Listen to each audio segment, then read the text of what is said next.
Welcome to the Leadership Surgery, where we operate on your biggest leadership challenges. You share your pain points anonymously if you prefer, and our surgeons will diagnose and dissect before offering recommended treatment. Who is scrubbing in today? Anthony Taylor. Good day, sir.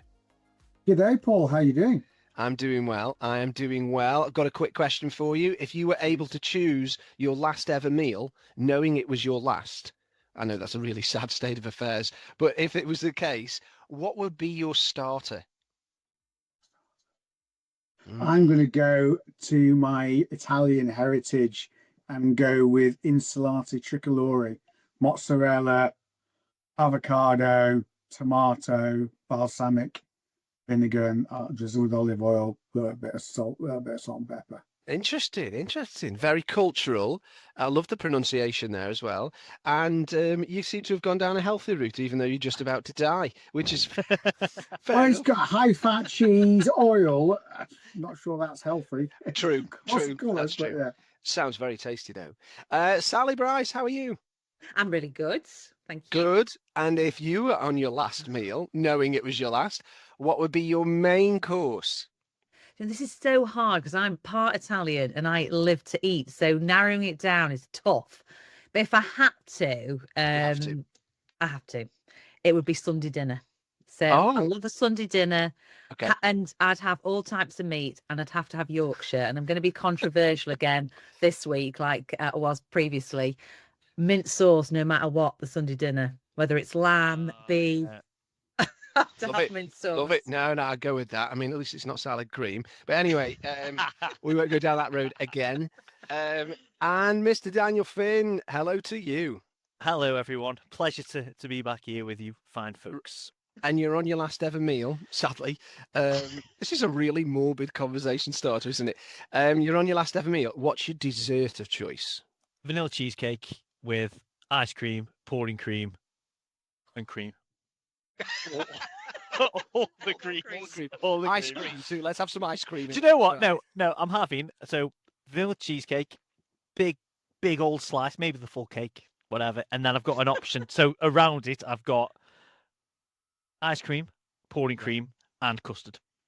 Oh, custard. Vanilla cheesecake with custard. For that. Yeah. Why not? What? It's my last meal, Ant. Can I have what I want? You can have whatever you want. I tell you what, I'm glad I'm not sitting down for all three of those. No, right. That's a bit random. I have this belief that custard makes any dessert better. Totally agree. It doesn't always necessarily. You wouldn't like with ice cream, but I'd still have it anyway. I just think custard is magic. In the same way, if you add bacon to anything, it makes it better. That's my view. But let's not get into that. Thank you for those interesting choices. I've noted them down. I've got my meal plan for the week now. Let's get into our situation for today and hear from our patient.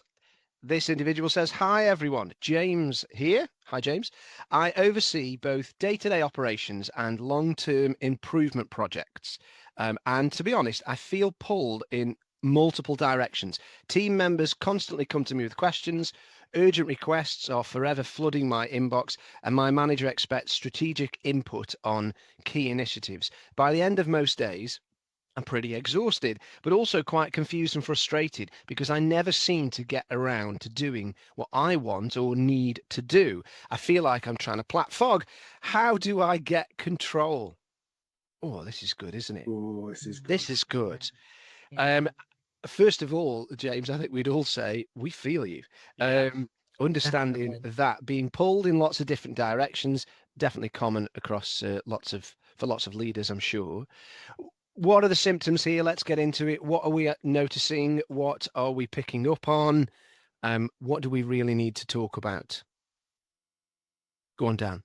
I think firstly, he needs to take a bit of credit for himself from it, because the fact that he is getting pulled in different directions means that he's relied on by people, and people come to him for help and support. So just having that to me is more powerful than having loads of time on your hands and not having those people coming to you with questions and that kind of stuff. So I think first of all, be kind to yourself, because it sounds like you're somebody who other people rely on and come to for help and support, and the result of that, you are getting pulled in different directions. Which, if you turn it the other way around, if no one was coming to you, Yeah. is that arguably a bigger worry, a bigger concern? People seek you out, they value you, they trust you to be able to share what they're thinking. There's a big compliment in there, isn't there? Albeit creating a lot of busyness. Yeah. What about you, Yeah. Sally? Well, do you know what? I did a big sigh as you were kind of talking it through, because I think, probably like a lot of us, it's very relatable, that, and, relating to what Dan said, probably James is trying his best, is trying to do everything, running around, putting out fires, probably exhausted, like I said, at the end of the day, and probably feeling to some extent like he's doing everything averagely and nothing well. And that doesn't feel great when you are trying your best. One of the other things that was coming into my mind, again, maybe because it's relatable and something that I know I've struggled with, and isn't clear from what James said whether he's new to role or, whether he's been recently promoted, but I just wonder whether he's really evaluated this kind of what this role needs from him. Whether, because, as I've been promoted, sometimes I've just carried on doing what I did before because that's what got me, promoted or the next position. But I haven't always been good at saying, okay, well, what is the step change that I now need to make? I need to do something different here. You just end up trying to do more and fill, like, trying to stick your finger in lots of like gaps to stop the kind of water coming through. And I think that can be really difficult. So I think there's maybe something about his mindset and maybe what the role requires, is where I go. Yeah, I think two really valid points from Dan and from Sally there. I think as well, I recognise it. It kind of reminds me, I felt I was in a similar position at one point in my career, and I was having a conversation with my boss who was 2 levels up from me, the director, and he said, Anthony, he said, you need to make yourself redundant. I was like, I beg your pardon. And he said, if you don't develop your team to be able to work without you, how can I promote you? They've got to be able to step up into your shoes. And at the heart of that is stop answering all their questions and teach them to figure it out for themselves. So I can kind of resonate with it. And I just wonder whether he's falling into some of the traps we see a lot of around, loves to feel like he's important, come up with the solutions, and therefore people do rely on him too much. I just, and I think there's a notion that takes a lot of confidence, doesn't it? I think you're absolutely right, Ant, that, you should be made redundant. But I think what a previous mindset I've had, as well as what I've described earlier, is that as a manager or as a leader, I should have all the answers. That's almost what I'm paid to do. Like, if people are asking me, like, then what is my job? That kind of notion that actually you need to get the best out of others, or like, what can you get them doing for themselves? I think that's such a great way to look at it. But I just wonder how many people see their role as being, this is just what I should do. Yeah. And I mean, I've got to confess, as I reflect on this, working in the area of leadership development, working with leaders and encouraging them, sometimes educating them and equipping them, doing different things to try and support them in the day-to-day role that they do. Sometimes I have a bit of guilt about this because I'm conscious that I will often bang the drum with leaders about, you really need to do this, you really need to do that. And I feel a sense of guilt because I know they've already got tons of things on their plates. And it's easy for me to tell them to prioritize, and this stuff actually does matter. And I know that matters, but this is really important. And, make that sort of emphasis. But I do feel a bit of guilt there, because most leaders are, they want to do their best. They're trying to do all of these different things. And the prioritization piece is hard, isn't it? It is difficult.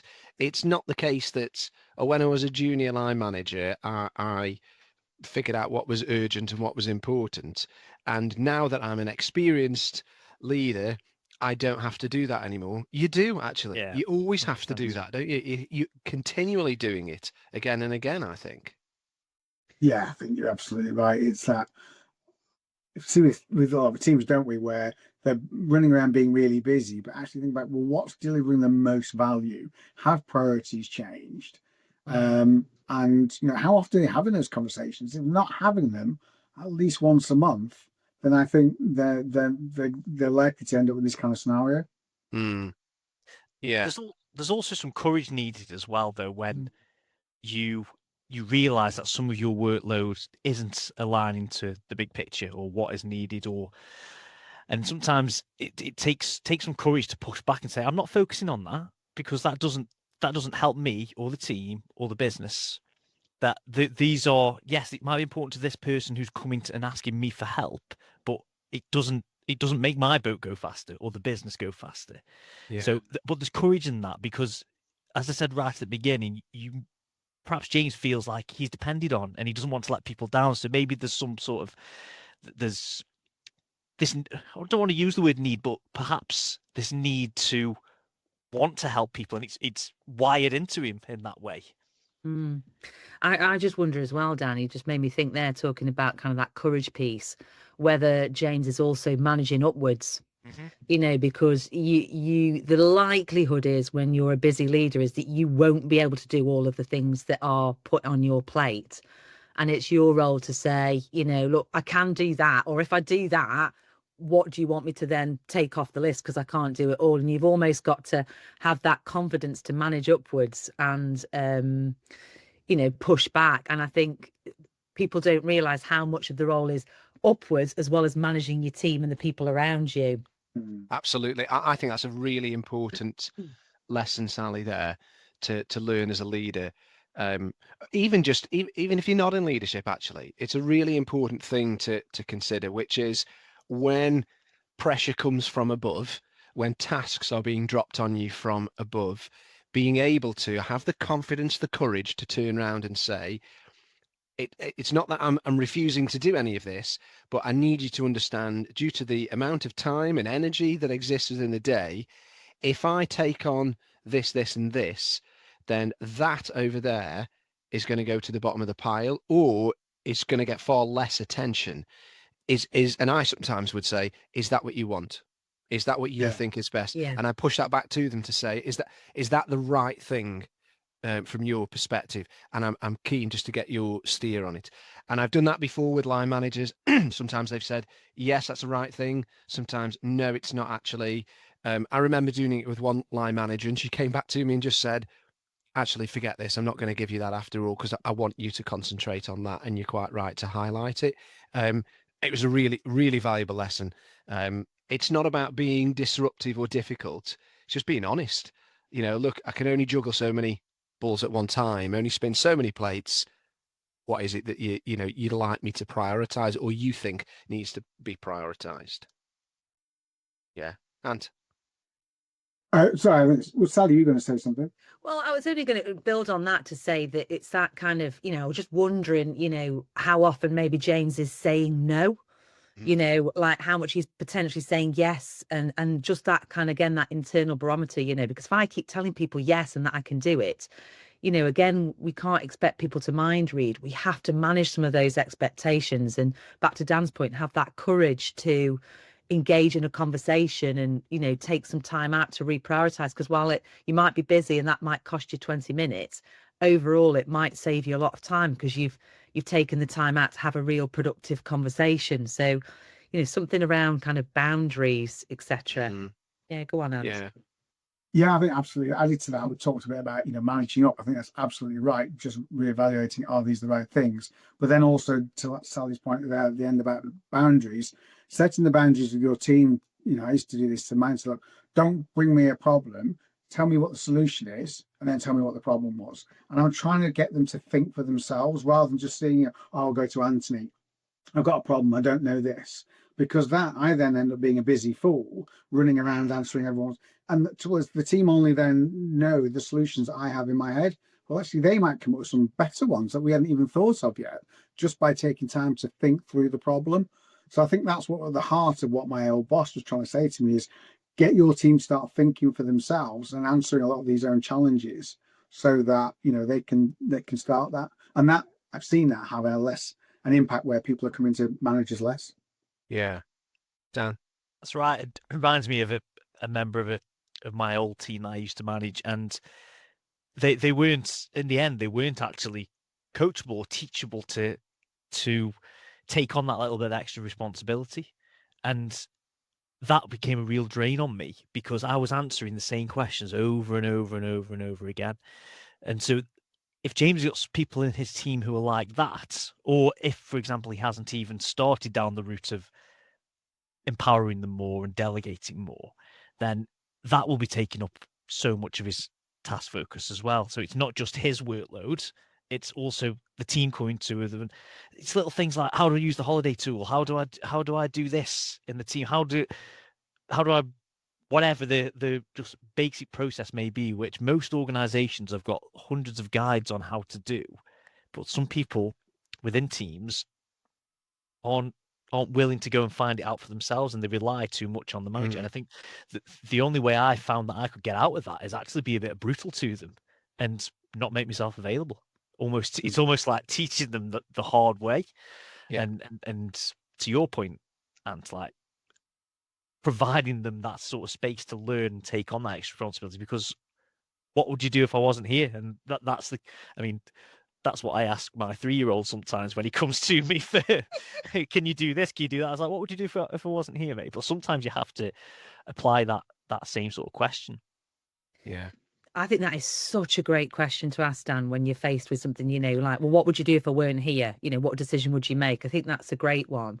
But I think, I wonder what as well, there's a bit about creating tension to your point, like if I wasn't here. And I actually, it made me think of a manager I spoke to a few weeks ago who said he moved his office closer to the operations, and like the requests at his door went up by like 40%. And he used to be further down the corridor, and almost that extra bit of tension having to go a bit further meant people didn't go. But as he was closer, there's maybe something there in terms of where do you sit and how available you are. But I also wonder how James has reacted to people making mistakes or things going wrong, because the fact that everybody keeps coming to him, is it that, James isn't very tolerant?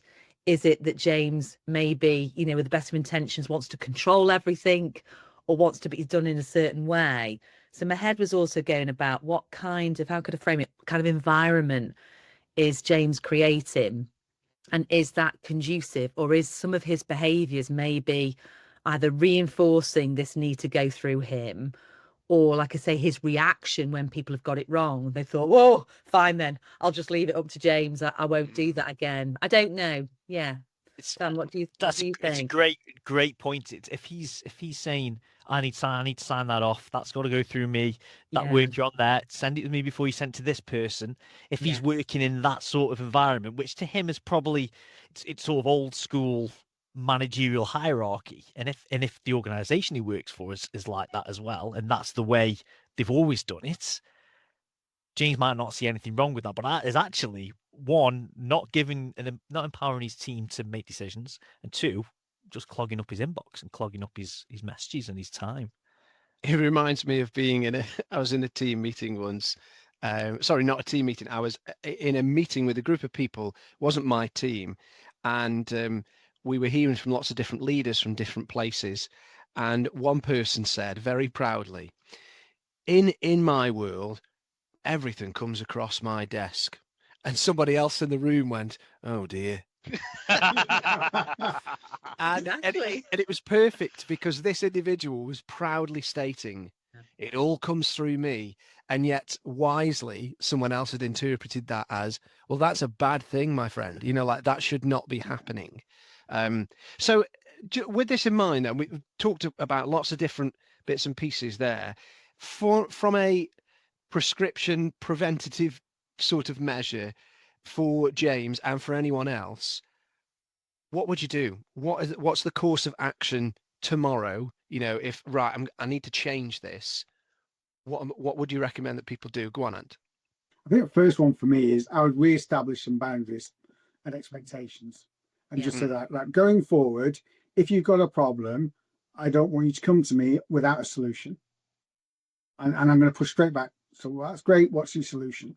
And just start to get them encouraged, and that's going to be my default answer. And just start to get them thinking for themselves a bit more, so that they're not just expecting him to fix everything for them.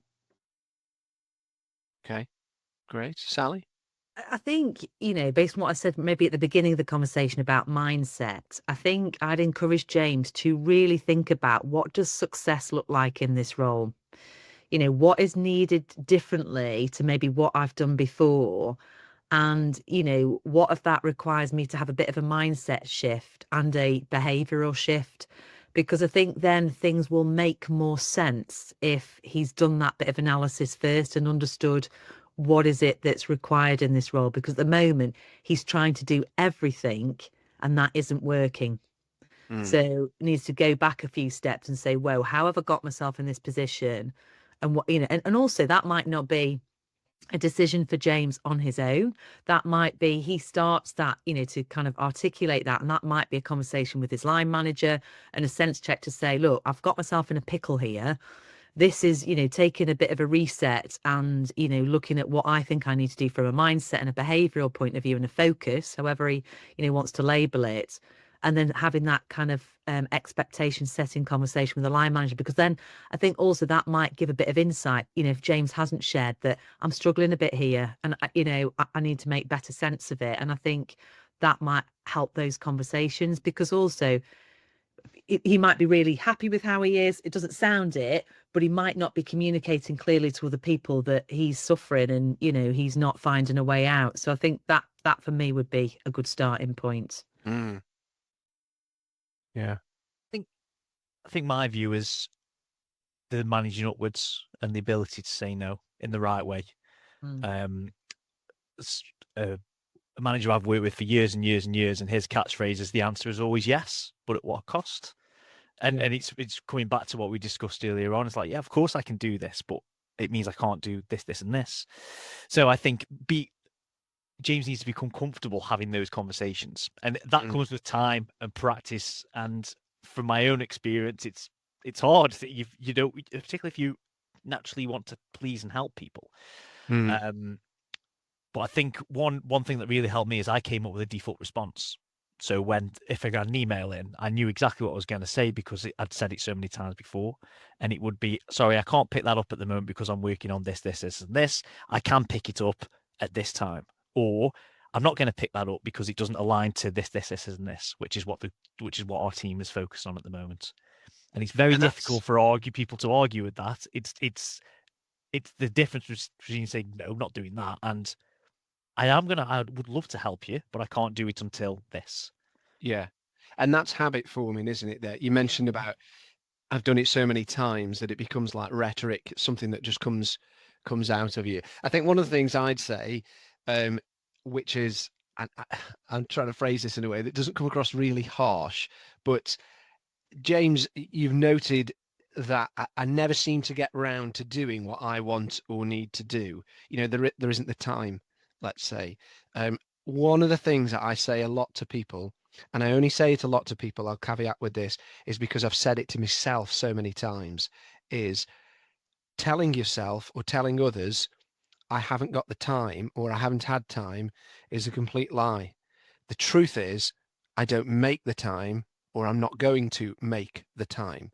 And that is the prioritization, as opposed to trying to find more time. There's a limited amount of time in everybody's day. It's what we do with it, right? And that comes down to what we value. And so many times now, I've got a really healthy relationship with this, with myself, where I will look back and say, I didn't do that. It's nobody's fault other than my own choice that I didn't make time for it. So if it comes around again, am I going to approach it differently? Am I going to make time for it or not?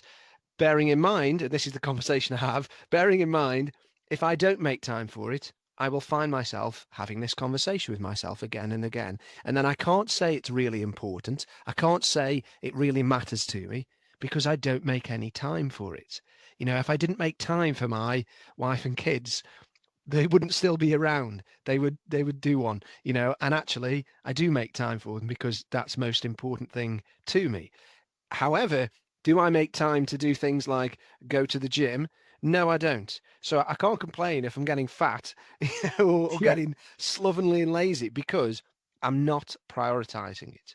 And that's not about, I say that, not about beating yourself up and giving yourself a real complex. It's just about being real, being the realist and just saying, actually, this is how it is.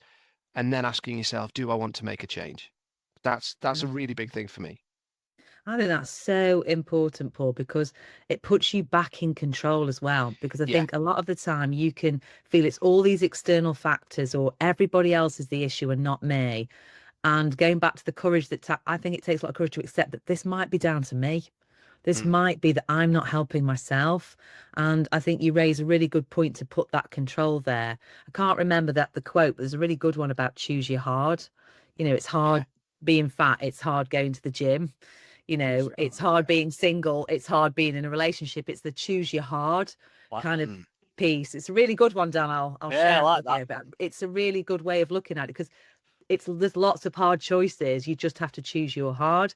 On a practical note, one thing I was going to kind of say that works for me, and it's only a little thing, but at the beginning of my day, before I even start, I have 5 minutes where I just take a breath, have a look at what's in front of me, and just go back to what's really important. Yeah. What do I have to get done today? And to your point, if it's something I need to do for my husband, or this isn't just work stuff, or it's about kind of, a customer needs, I just make that time to prioritize, and just having that few minutes in the morning just to gather my thoughts can just make a difference to how I feel the rest of the day. Because again, it's that little vote for I'm in control. I can make this choice. So but I really like that.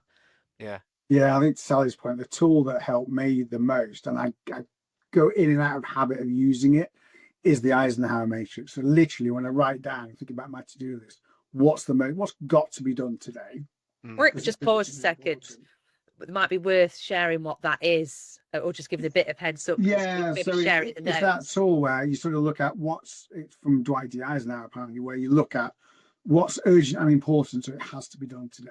What's important, and what's urgent but might not be important, and what should you not do at all. So again, not wanting to answer all those problems, go and find out for yourself, do your own research. That massively helped me when I do that, and when I don't, excuse me, I got a phone with her. I found I'm actually probably 20% less productive during the course of a week. Yeah. If I do that on a Monday morning or a Sunday night, I'm much more productive. I do it with my weekend though as well. I do the same thing with my weekend. Yeah. I've always got a list of things to do on a Saturday. There's not a lot of time during the work is busy.